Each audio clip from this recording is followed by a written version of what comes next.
Jannes Landschoff and I started the Sea Change Science and Storytelling Lab together with our professor and marine biology mentor, Prof Griffiths.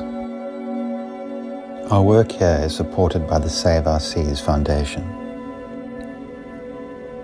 This great African sea forest is a place we've dived in almost every day for over 10 years.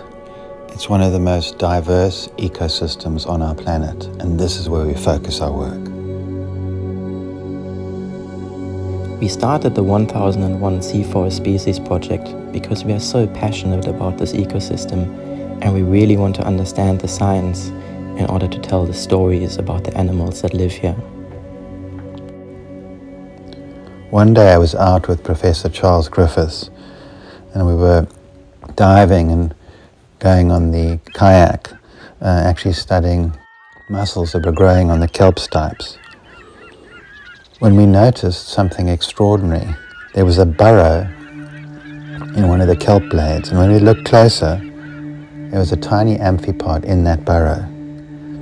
And we'd stumbled upon a completely new species, an animal living inside the kelp and somehow not noticed by the many biologists who have studied this ecosystem. Scientifically describing a species is a very laborious process. It has to be done in great detail and can take several years. After Charles had described the animal and we had a name for it, I really felt that we needed to find out more about the biology. So we designed a project that looked at the ecology of this special little amphipod. And this project became the honors dissertation of Maxine Wilcox at UCT. So over the course of a whole year, we went out and we sampled kelps and the amphipods that lived in there. And we looked at the burrows, we looked at how many little amphipods are in there. And what was really surprising is that the amphipods were in 40% of all kelp heads. This meant that literally millions of these animals had gone unnoticed, living in the kelp forest for so long.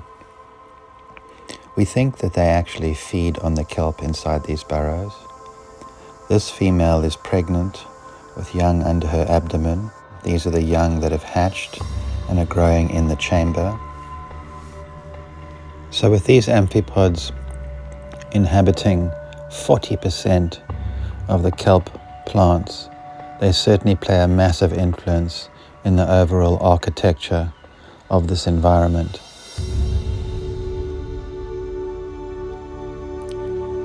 Charles named this special little animal after his wonderful wife and fellow marine biologist, Roberta. By telling the stories of these extraordinary animals that live in the kelp forest, we want to bring their lives, the intimacy of their behavior to life, and use these stories to promote the conservation of this place, one of the most biodiverse and important ecosystems on our planet.